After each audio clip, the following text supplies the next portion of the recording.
Shalom, tetaplah bersukacita di dalam Tuhan, sekalipun sedang menghadapi masalah yang rumit, karena kita percaya Tuhan menyertai setiap orang percaya. Kasih Tuhan selalu hadir, menyediakan kekuatan dan jalan keluar bagi hidup kita.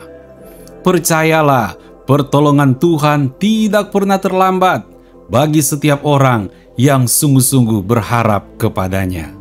Puji Tuhan. Kembali Anda mengikuti renungan malam dekat Tuhan yang akan memberkati Anda hari ini. Tema renungan saat ini adalah luasnya kasih Tuhan. Mari kita berdoa sebelum merenungkan firman Tuhan. Bapa Surgawi, kami datang kepadamu. Kami rindu akan firman-Mu. Berbicaralah ya Tuhan untuk menuntun hidup kami di tengah-tengah kegelapan dunia ini. Dalam nama Tuhan Yesus kami berdoa. Haleluya. Amin. Sahabat dekat Tuhan, renungan firman Tuhan dari Efesus pasal 3 ayatnya yang ke-18.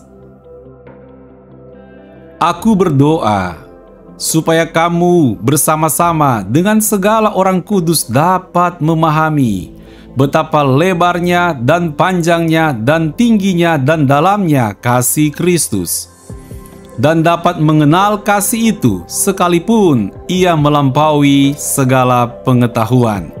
Aku berdoa supaya kamu dipenuhi di dalam seluruh kepenuhan Allah.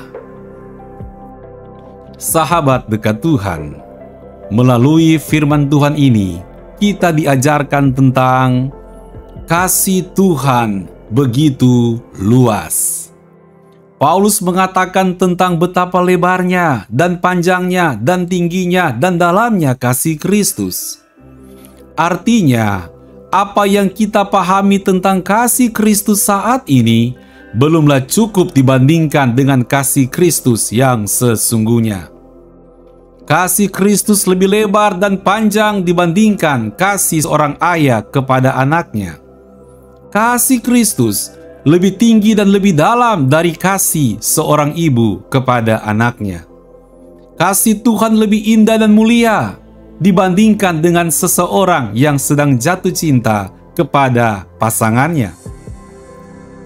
Kasih Tuhan lebih kuat dibandingkan dengan kasih sejati dari seorang sahabat yang baik sekalipun.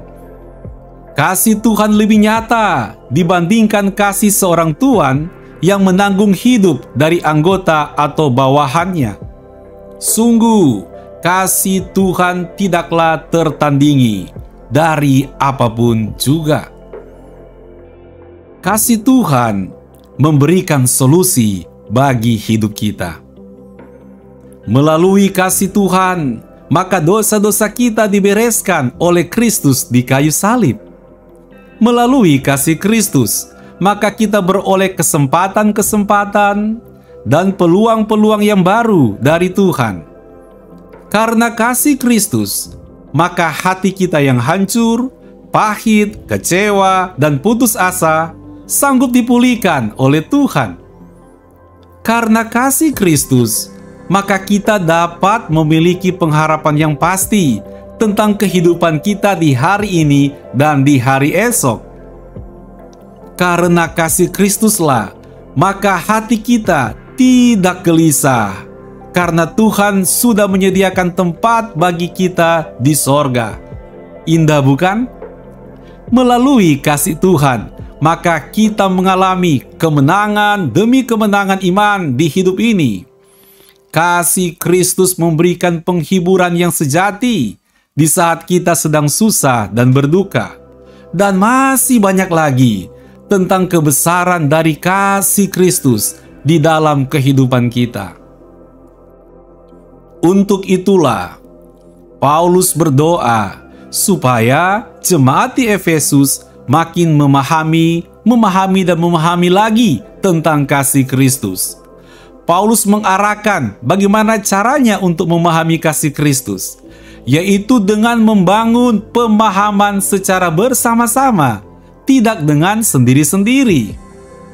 Artinya, kasih Tuhan makin dapat dipahami jika kita membicarakannya bersama-sama.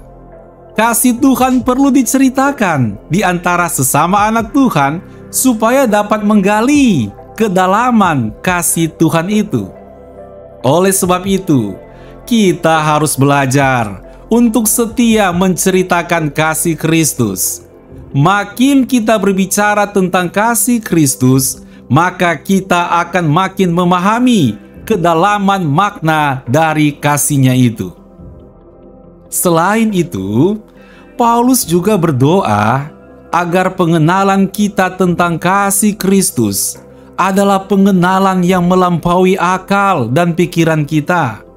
Maksudnya, bukan saja mengetahui dan mampu menjelaskan secara teori konsep-konsep tentang kasih Kristus, tetapi kita betul-betul mengenal karena mengalami sendiri bagaimana kasih Kristus mengubah hidup kita. Kasih Kristus menguatkan diri kita. Kasih Kristus memberikan jalan keluar dari persoalan yang kita hadapi. Kasih Kristus menyatakan kuasa dan mujizat yang besar dan ajaib di dalam diri kita. Bagaimana kasih Kristus yang selalu memberikan kehidupan yang penuh pengharapan di dalam Tuhan.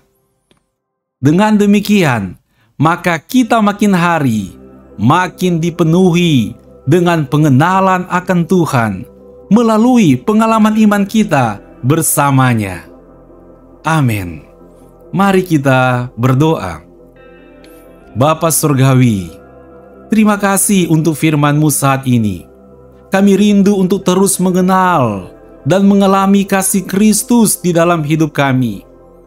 Biarlah kami memandang kemuliaan-Mu, mengalami kuasa dan mujizat dari Tuhan di tengah-tengah pergumulan kami, sehingga kami makin mengalami kepenuhan Tuhan di dalam hidup ini.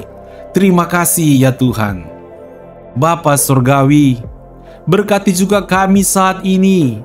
Ketika kami akan beristirahat di malam ini, kami bisa beristirahat dalam berkat dan perlindungan Tuhan senantiasa.